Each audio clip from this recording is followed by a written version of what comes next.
Arrête-toi. Ce que tu fais là, arrête-le un instant. Ce que je vais te dire ne s'adresse pas à tout le monde, mais à toi, précisément à toi. Tu portes depuis longtemps une fatigue que personne autour de toi ne voit vraiment. Tu avances, tu réponds, tu tiens bon. Et pourtant il y a en toi une partie qui a cessé de se laisser distraire par les apparences. Quelque chose s'est déplacé en toi, et tu le sais, même si tu n'as pas encore trouvé les mots. Reste avec moi. À la fin de ce message, tu vas reconnaître les signes qui t'accompagnent en silence, comprendre le schéma qui t'a retenu et entendre une parole qui tombe sur ta vie comme une confirmation. Ce soir n'est pas un hasard. Ce soir, c'est une reconnaissance. Tu vas entendre des choses très précises. Tu vas reconnaître pourquoi certaines portes semblent se taire, juste quand tu arrives devant elles. Tu vas comprendre pourquoi certaines conversations, autrefois normales, te laissent maintenant une impression de vide. Tu vas voir pourquoi certaines heures, certains nombres, certains élans intérieurs reviennent avec une insistance que tu ne peux plus ignorer. Et tu vas surtout entendre ceci. Ce que tu croyais être un retard est peut-être une mise au point. Ce que tu croyais être une distance est peut-être un alignement. Ce que tu croyais être une lourdeur est peut-être en train de devenir un tri. Il y a des messages qui expliquent et il y a des messages qui reconnaissent. Celui-ci est venu te reconnaître. Il est venu comme on vient à une porte déjà ouverte, mais encore silencieuse. Il est venu avec délicatesse. Il est venu parce qu'il y a en toi quelque chose qui attendait d'être nommé, et ce nom, tu vas l'entendre ici. Il y a des signes qui ne crient pas. Ils se glissent dans les détails de tes journées, dans tes réveils, dans tes silences, dans ce que ton cœur remarque avant ton esprit. Et depuis quelque temps, quelque chose a commencé à se répéter autour de toi avec une précision trop tendre pour être ignorée. Tu te réveilles à la même heure depuis des jours, parfois depuis des semaines, avec cette sensation étrange que la nuit voulait te parler avant le matin. Tu poses les pieds au sol et tu sens déjà que ta vie intérieure a été travaillée pendant que le reste du monde dormait. Ce n'est pas une coïncidence, c'est une invitation. Ce réveil répété n'est pas une panne de repos. Attention, vous devez vous préparer maintenant. J'ai séparé un matériel pour ceux qui sentent que Dieu parle, mais ne savent pas quand ni quoi, et vivent dans la peur de manquer le bon moment. Le calendrier secret des élus va vous donner cette clarté. Ce sont 7 secrets du calendrier du ciel, les marques temporelles que Dieu laisse dans la vie de tout élu, pour que vous reconnaissiez les signes, identifiez la saison dans laquelle vous vous trouvez, et voyez la date que Dieu a réservée pour vous avant qu'elle ne passe. Cessez d'appeler coïncidence ce qui est un signe de Dieu. Cessez de vivre selon l'horloge du monde, pendant que le ciel parle dans un autre temps. Cessez d'attendre sans savoir ce que vous attendez. Votre saison est en train de passer, et un élu qui ne reconnaît pas les temps de Dieu arrive non préparé précisément le jour du tournant. Plus de 10 000 élus ont déjà lu les signes et ont eu la conviction qu'ils cherchèrent depuis des années. Ils étaient comme vous. Ils sentaient que Dieu avait quelque chose de prévu, mais ne savaient pas lire les signes. Ils vivaient dans l'attente silencieuse, et ils ont découvert que le jour était déjà dans le calendrier. Il suffisait de le reconnaître. L'offre est ouverte seulement ce mois-ci. Accédez au lien dans le commentaire épinglé maintenant, avant qu'une autre saison de votre faveur ne passe sans que vous vous en rendiez compte. C'est une forme d'appel. Tu traverses aussi des vagues émotionnelles sans raison apparente. Un jour, ton cœur est presque léger. Le lendemain, il se serre devant un souvenir que tu n'avais même pas convoqué. Tu pourrais croire que tu exagères, que tu deviens trop sensible, que tu te compliques la vie. Mais non, ce n'est pas une fragilité inutile, c'est un réajustement profond. Quelque chose en toi refuse désormais de rester à la surface. Et puis, il y a ces conversations qui te laissent vide. Des échanges que tu aurais autrefois trouvés suffisants, mais qui aujourd'hui te semblent plats, trop étroits, presque étrangers. Tu écoutes, tu réponds, tu souris parfois, mais au-dedans de toi, une phrase se forme sans bruit. Ce langage-là ne me nourrit plus. Ce n'est pas de l'arrogance, c'est une maturation. Tu remarques aussi des nombres, des répétitions, des signes discrets sur des panneaux, des horloges, des reçus, des messages, des adresses, comme si la réalité elle-même répétait certains motifs jusqu'à ce que ton attention se réveille. Tu n'as pas besoin de forcer une croyance pour cela, il suffit de regarder honnêtement. Quand la vie insiste avec douceur, c'est qu'elle cherche à attirer ton regard là où ton âme a déjà compris. Et voici la vérité que je veux te laisser entendre sans peur. Ces signes ne sont pas des problèmes à corriger, ils sont des confirmations. Ils disent que tu n'inventes pas ce que tu ressens. Ils disent que ton intériorité n'est pas en train de se dérégler, mais de se recalibrer. Ils disent que ce que tu quittes en toi a déjà commencé à perdre sa prise. Ils disent que ce qui vient n'a pas encore de forme visible, mais qu'il a déjà commencé à te choisir. Prends cela lentement. Laisse-le descendre. Il y a des choses que l'âme comprend avant le mental. Et quand elles arrivent, elles ne demandent pas d'abord une explication, elles demandent un espace. Alors, laisse cet espace s'ouvrir en toi, même maintenant. Ne le remplis pas trop vite. Si au moins un de ces signes vient de te toucher, si ton corps a reconnu quelque chose pendant ces dernières minutes, écris 888 dans les commentaires. 888, c'est la fréquence de l'abondance qui circule, la marque de ce qui déborde enfin après avoir trop longtemps tenu dans l'ombre. Écris 888, puis reviens immédiatement vers moi. Parce qu'au-dessous de ces signes, il y a quelque chose de plus précis encore. Il y a un mécanisme ancien qui a appris à piloter ta vie sans que tu t'en rendes compte. Et c'est là que tout devient plus clair. Sous ces signes, il y a une seule habitude de l'âme. Tu as appris à pousser des portes qui n'étaient plus reliées à rien. Tu as continué à tirer sur des liens déjà détachés. Tu as donné ta force à des efforts qui exigèrent de toi une fidélité, mais pas une vie. Tu as confondu la persévérance avec l'obligation de rester là où l'élan était déjà parti. Ce n'est pas que tu n'étais pas sincère, c'est que tu étais trop sincère pour remarquer que certaines choses étaient terminées depuis longtemps. Tu pensais défendre une cause, mais tu défendais peut-être seulement une habitude. Tu pensais protéger une relation, mais tu protégeais peut-être seulement la mémoire de ce qu'elle avait été. Tu pensais tenir bon, mais tu tenais dans le vide. Et ce schéma se répète de plusieurs façons. Tu donnes plus que tu ne reçois, puis tu appelles cela l'amour. Tu t'expliques encore quand le silence aurait déjà dû parler. Tu restes attentif à des lieux, à des personnes, à des attentes, comme si la constance pouvait réparer ce qui demande en réalité un retour. Tu ne manques pas de cœur, tu manques d'autorisation intérieure. Voilà la précision de la blessure. Tu as longtemps cru que ta valeur se prouvait en continuant. Alors tu as continué.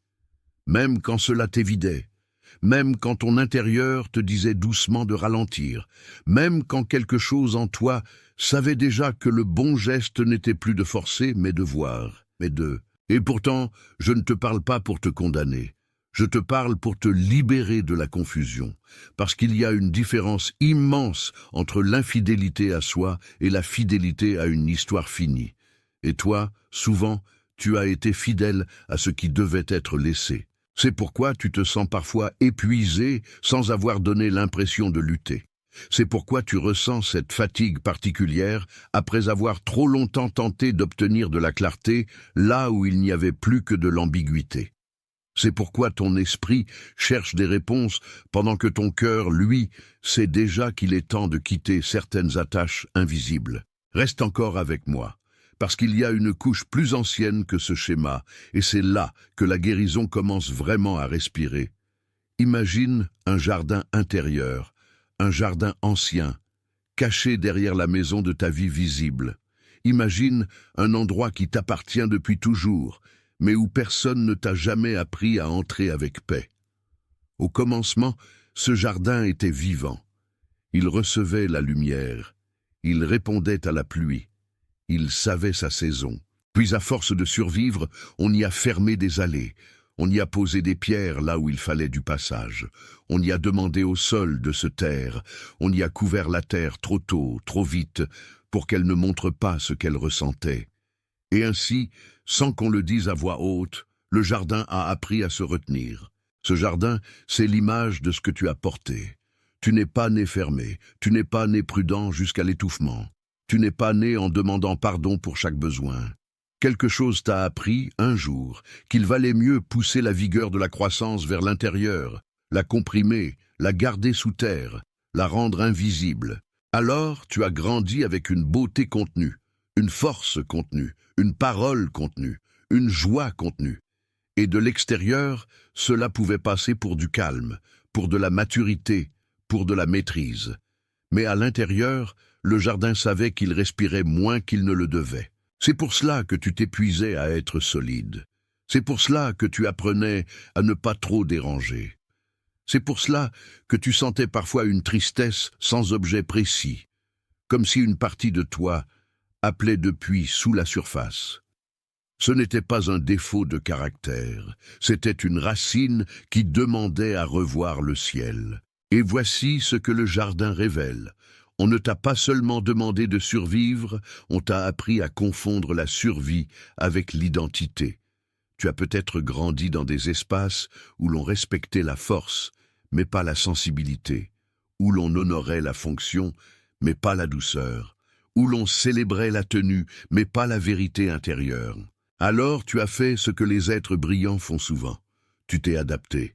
Tu as réduit ta voix pour maintenir la paix. Tu as diminué ton désir pour rester acceptable. Tu as appris à marcher sur des chemins étroits en espérant que l'étroitesse finirait par devenir une maison. Mais ce jardin ne veut plus seulement survivre. Il veut revenir à sa respiration d'origine. Il veut de la place. Il veut la lumière. Il veut le passage. Il veut qu'on cesse de le traiter comme un lieu de stockage pour les vieux renoncements. Et oui, je le dis avec calme, ce qui a été réduit en toi n'a jamais disparu. Cela a seulement attendu, cela a seulement gardé sa sève sous la terre, cela a seulement gardé son chant dans les racines. Il y a des images qui ne parlent pas seulement à l'imagination. Elles réveillent la mémoire profonde, et celle-ci te rappelle que la vie en toi n'est pas terminée, seulement retenue. Si ce jardin intérieur vient de se déposer quelque part en toi, si tu sens que quelque chose s'est refermé dans la vérité et non dans la peur, écris les mots « je le vois ». Je le vois. Laisse cette reconnaissance se fixer là où elle vient de tomber. Écris « je le vois », puis reviens immédiatement vers moi. Car quand le jardin est vu, il commence déjà à respirer autrement. Et ce n'est pas la fin du chemin, c'est le seuil du retour. Le retour, justement, n'est pas une liste à exécuter. Ce n'est pas une nouvelle performance spirituelle. Ce n'est pas une manière plus jolie de porter le même fardeau. Le retour, c'est une permission de cesser de te détourner de ce qui est vrai. Tu n'as pas à mériter ce retour. Tu n'as pas à le fabriquer. Tu n'as pas à te rendre assez parfait pour être autorisé à rentrer dans ta propre intériorité. Le retour te précède. Il t'attend. Il te reconnaît avant même que tu sois totalement prêt à le nommer. Tu n'as pas à prouver que ta sensibilité est légitime. Tu n'as pas à justifier que certaines atmosphères t'épuisent. Tu n'as pas à défendre le fait que ton cœur n'accepte plus les demi-présences. Tu n'as pas à t'excuser d'avoir grandi au point de ne plus pouvoir aimer ce qui te rétrécit. Il y a une différence entre forcer un changement et recevoir une restauration. Toi, tu es en train d'être restauré. Cela veut dire que des choses en toi reviennent à leur juste place, sans violence, sans bruit, sans spectacle. Cela veut dire que certaines peurs perdent enfin leur droit de parole. Cela veut dire que certaines vieilles obligations commencent à se dissoudre simplement parce que tu les vois. Je veux te donner 2 gestes simples, non pas comme des devoirs, mais comme des ancrages. Le premier s'appelle le saut du matin. Avant de parler au monde, pose une main sur ta poitrine et dis intérieurement « Je ne retourne pas aujourd'hui vers ce qui me vide. C'est court, c'est sobre, c'est une porte. » Le second s'appelle le relevé de paix. Le soir, prends un instant pour remarquer où ton âme s'est contractée dans la journée, puis où elle s'est relâchée. Même un peu. N'analyse pas trop. Regarde seulement. La paix aime être remarquée. Ce petit relevé apprend à ton esprit à ne plus confondre agitation et présence. Ces gestes ne sont pas là pour te rendre digne. Ils sont là pour t'aider à habiter ce qui te revient. Tu apprends à garder ce qui nourrit, à déposer ce qui pèse, à reconnaître la différence entre un appel et une exigence, entre une porte et un mur, entre un lien vivant et une habitude morte. Et à mesure que tu fais cela, ton âme cesse de vivre comme une gardienne fatiguée. Elle redevient une gardienne lucide. Elle ne surveille plus tout. Elle discerne. Elle n'essaie plus de sauver tout le monde. Elle reçoit ce qui lui est donné avec plus de sobriété, plus de douceur, plus de vérité. C'est ainsi que le jardin revient, pas en une explosion, en une fidélité apaisée, en une reprise de souffle, en une lumière qui entre de nouveau là où tout avait été couvert. Et voici la beauté de cette heure. Tu n'as pas besoin d'attendre un grand signe pour commencer à revenir à toi. Le retour commence quand tu cesses de te trahir à petit feu. Il commence quand tu reconnais qu'une partie de toi a trop longtemps servi ce qui l'amoindrissait. Il commence quand tu ne négocies plus avec le vide. Quelqu'un en toi comprend déjà cela. Si quelque chose dans ce message a confirmé ce que ton esprit savait déjà, laisse ton like être ton amen sans mots. Pas comme une mesure, pas comme une donnée, comme un accord silencieux avec ce qui a été nommé correctement. Reste encore un instant. Il y a quelqu'un qui t'est venu à l'esprit en m'écoutant. Peut-être une personne silencieuse et fatiguée, peut-être quelqu'un qui cherche en secret, peut-être quelqu'un qui tient une posture que personne ne remarque, qui sourit pour protéger sa peine, qui continue à avancer alors que son cœur demande de l'aide. Peut-être as-tu pensé à cette personne qui travaille plus que tout le monde autour d'elle et qui, malgré cela, voit toujours certaines portes rester fermées. Peut-être as-tu vu un visage discret, une présence digne, un être qui porte beaucoup sans presque jamais le dire. Peut-être as-tu reconnu quelqu'un qui mérite d'être atteint là où il se croit oublié. Envoie ce message à cette personne, pas comme une recommandation, comme une livraison, comme quelque chose qui lui était destiné au bon moment, par appointement, sans retard et sans hasard. Tu n'es pas seulement en train de partager un contenu, tu es en train de transmettre une reconnaissance. Et maintenant, laisse-moi sceller ce que nous avons vu ensemble. Tu es confirmé, tu es relevé, tu es rappelé à ce qui est vrai. Tu n'es pas en train de perdre ta vie intérieure, tu la récupères. Tu n'es pas en train de t'éteindre, tu te rassembles. Tu n'es pas en retard, tu arrives au bon endroit de toi-même. Tu es béni dans ce que tu perçois. Tu es béni dans ce que tu laisses tomber. Tu es béni dans ce qui se réorganise en silence. Tu es béni dans cette clarté qui ne te brusque pas, mais qui t'appelle par ton vrai nom. En ce moment même, partout dans le monde, d'autres reçoivent aussi ce même rappel. D'autres sentent aussi cette paix étrange qui vient quand quelque chose de profond se remet en place. Tu fais partie de quelque chose qui ne fait pas de bruit, et c'est précisément pour cela que c'est réel. Je suis celui qui scelle cela avec toi. C'est scellé. Arrête-toi maintenant. Ce que je vais dire ne s'adresse pas à tout le monde, mais à toi, précisément à toi. Et tu le sens déjà dans cette seconde où tu m'écoutes. Tu as porté une fatigue que personne ne nomme. Tu as tenu des conversations où ton cœur n'était plus entièrement présent. Tu as traversé des jours où rien autour de toi ne semblait expliquer ce poids intérieur. Et pourtant tu le portais quand même, en silence. Reste avec moi jusqu'au bout. Tu vas reconnaître les signes qui t'ont suivi, comprendre le schéma qui t'a retenu et entendre une parole qui va confirmer ce que ton âme savait déjà. Ce message n'est pas venu pour t'informer seulement. Il est venu pour te reconnaître. Tu vas reconnaître pourquoi certaines portes semblent se refermer juste au moment où tu arrives devant elles. Tu vas comprendre pourquoi certaines relations t'apparaissent soudain trop étroites, trop plates, trop éloignées de ce que tu es devenu. Tu vas voir pourquoi certains réveils, certains nombres, certaines impressions reviennent avec une insistance que tu ne peux plus minimiser. Et tu vas entendre quelque chose de plus profond encore. Ce que tu as cru être un retard est peut-être une préparation. Ce que tu as cru être une distance est peut-être une séparation protectrice. Ce que tu as cru être de la confusion est peut-être déjà un tri. Il y a des paroles qui cherchent à convaincre. Celle-ci cherche à dévoiler. Elle vient avec douceur. Elle vient sans bruit. Elle vient parce qu'une partie de toi attendait depuis longtemps qu'on lui parle ainsi, sans pression, sans masque, sans détour. Il y a quelque chose qui a commencé à se produire en toi, et ce quelque chose n'est pas imaginaire. Tu l'as senti dans les détails, tu l'as senti dans les écarts, tu l'as senti dans ces petits moments où ton intérieur a réagi avant même que ton esprit comprenne. Tu te réveilles à la même heure, encore et encore, comme si la nuit déposait sur toi une main attentive avant de te rendre au matin.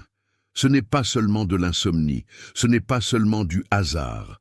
Il y a des réveils qui ne dérangent pas le sommeil, ils dérangent l'ancien ordre des choses. Et quand cela arrive, ce n'est pas pour t'arracher à la paix, mais pour te conduire vers une lucidité nouvelle. Tu ressens aussi des vagues d'émotions sans raison visible. Un instant, tu es stable. L'instant d'après, quelque chose se serre, quelque chose s'ouvre, quelque chose te traverse sans que tu puisses le programmer. Tu pourrais croire que tu deviens trop sensible, mais non. Tu deviens plus honnête avec ce qui vit en toi. Ce n'est pas une fragilité inutile, c'est une mise au point. Tu remarques encore autre chose, des conversations qui ne te nourrissent plus alors qu'autrefois elles te suffisaient. Tu écoutes les mêmes histoires, les mêmes réflexes, les mêmes échanges, et tu sens une sorte de distance paisible se lever en toi. Ce n'est pas du mépris, ce n'est pas de la dureté, c'est la preuve que ton cœur a changé de place intérieure. Il n'accepte plus d'habiter le trop petit. Et puis, il y a ces répétitions discrètes. Des nombres qui apparaissent sans prévenir, des dates qui se croisent, des heures qui reviennent, des détails qui se répètent dans des lieux différents, comme si la réalité insistait avec une patience étrange pour attirer ton attention au même endroit. Tu n'as pas besoin d'inventer du sens, il suffit de voir avec honnêteté. Quand la vie répète doucement, c'est qu'elle veut être entendue. Voici ce que tout cela signifie réellement. Ce ne sont pas des pannes, ce sont des confirmations, ce n'est pas une dérive, c'est un réajustement, ce n'est pas une perte de repère, c'est une réorganisation plus profonde que ce que l'œil extérieur peut mesurer. La fatigue que tu ressens n'est pas toujours de la faiblesse. Parfois, c'est le corps qui cesse d'accepter une charge ancienne. La distance avec certaines relations n'est pas toujours froideur. Parfois, c'est l'âme qui refuse de continuer à se comprimer. Les signes qui t'entourent ne disent pas que tu t'éloignes de la vie. Ils disent que tu sors d'un ancien étau. Prends cela un instant. Laisse-le descendre dans le lieu de toi qui sait avant de comprendre. Tu n'as pas besoin de défendre ce que tu ressens. Tu n'as pas besoin de le réduire pour qu'il paraisse raisonnable. Tu n'as pas besoin de t'excuser parce qu'une autre couche de vérité a commencé à se lever en toi. Il y a des révélations qui n'exigent pas d'abord une explication. Elles exigent simplement d'être reconnues. Si l'un de ces signes vient de se déposer en toi, si ton corps a reconnu ce qui vient d'être nommé, écris 888 dans les commentaires. 888, c'est la fréquence de l'abondance qui commence à circuler.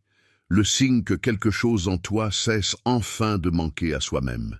Écris 888, puis reviens immédiatement vers moi, parce qu'il y a quelque chose sous ces signes.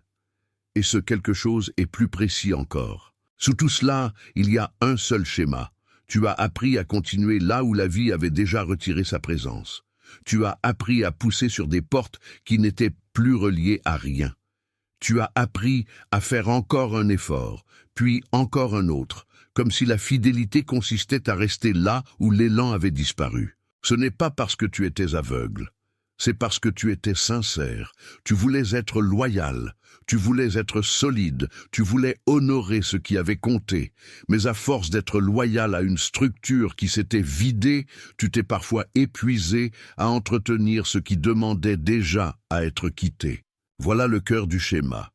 Tu as confondu la persévérance avec le maintien. Tu as confondu le courage avec l'acceptation de rester dans l'inconfort.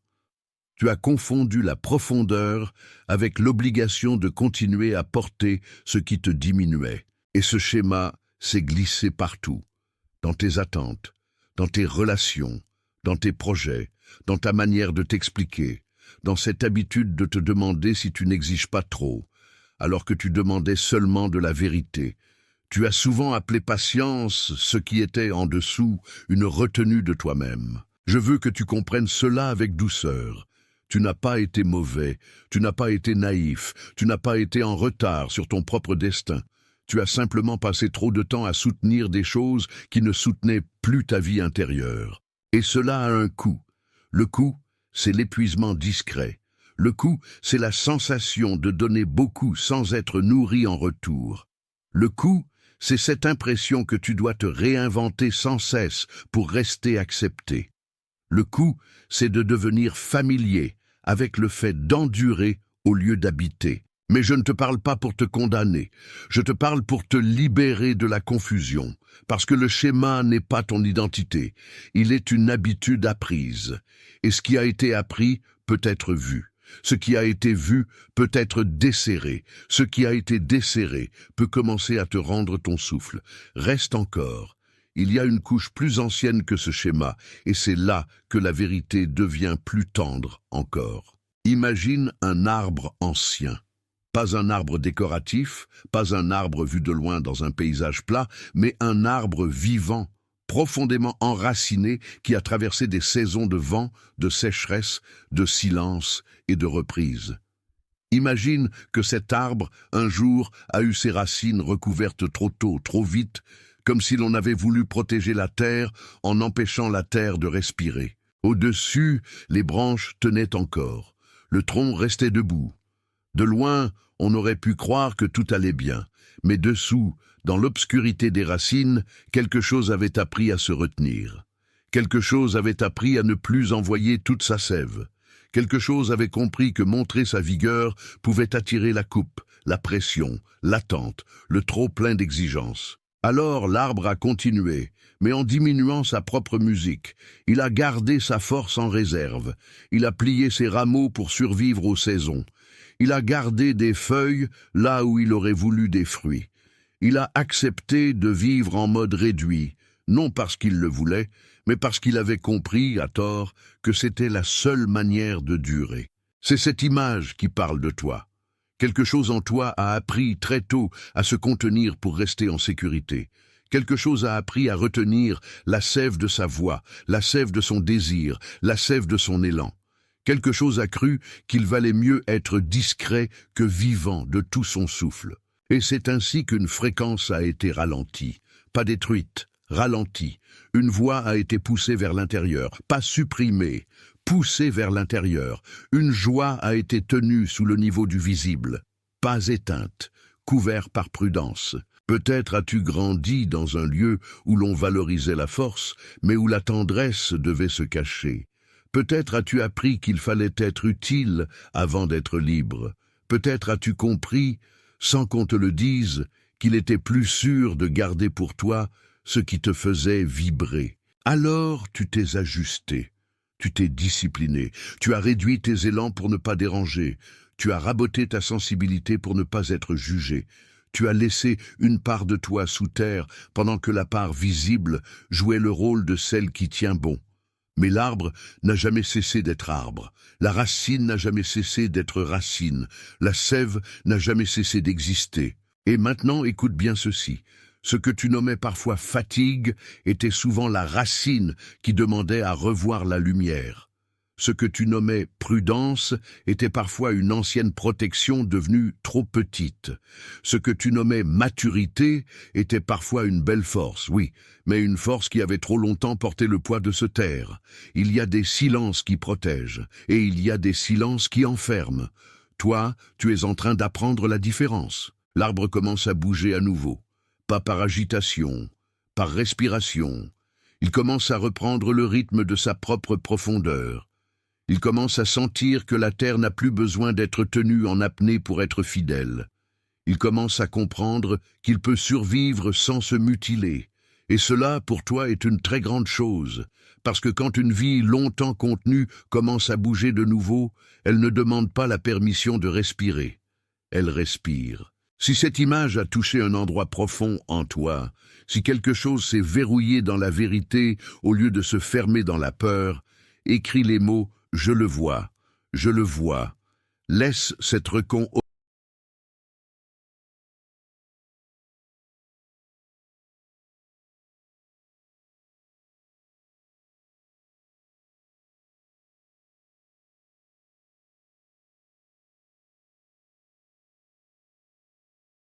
Attention, vous devez vous préparer maintenant. J'ai séparé un matériel pour ceux qui sentent que Dieu parle, mais ne savent pas quand ni quoi, et vivent dans la peur de manquer le bon moment. Le calendrier secret des élus va vous donner cette clarté. Ce sont 7 secrets du calendrier du ciel, les marques temporelles que Dieu laisse dans la vie de tout élu, pour que vous reconnaissiez les signes, identifiez la saison dans laquelle vous vous trouvez, et voyez la date que Dieu a réservée pour vous avant qu'elle ne passe. Cessez d'appeler coïncidence ce qui est un signe de Dieu.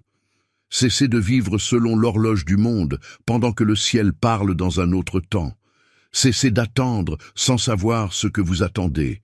Votre saison est en train de passer, et un élu qui ne reconnaît pas les temps de Dieu arrive non préparé précisément le jour du tournant. Plus de 10 000 élus ont déjà lu les signes et ont eu la conviction qu'ils cherchèrent depuis des années. Ils étaient comme vous. Ils sentaient que Dieu avait quelque chose de prévu, mais ne savaient pas lire les signes. Ils vivaient dans l'attente silencieuse, et ils ont découvert que le jour était déjà dans le calendrier. Il suffisait de le reconnaître. L'offre est ouverte seulement ce mois-ci. Accédez au lien dans le commentaire épinglé maintenant, avant qu'une autre saison de votre faveur ne passe sans que vous vous en rendiez compte.